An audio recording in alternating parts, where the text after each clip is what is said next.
2 pizza, 2 Italian sandwich, 1 hot chocolate आणि 2 dessert. बस झालं ना? Hot chocolate? काल कुणाला हॉट चॉकलेट म्हटले तुम्ही? काका आणि तुम्ही तिथे व्हॉट्सअप चेक केले? थांबा, मी ऑर्डर आणतो.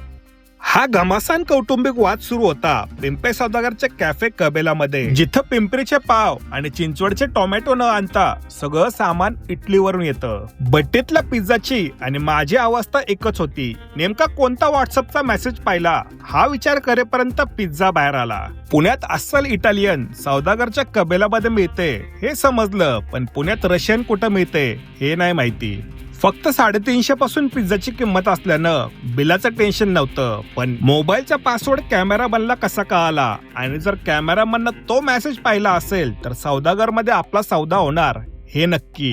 पण डॅमेज कंट्रोल करायला मी AI ची मदत घेतली.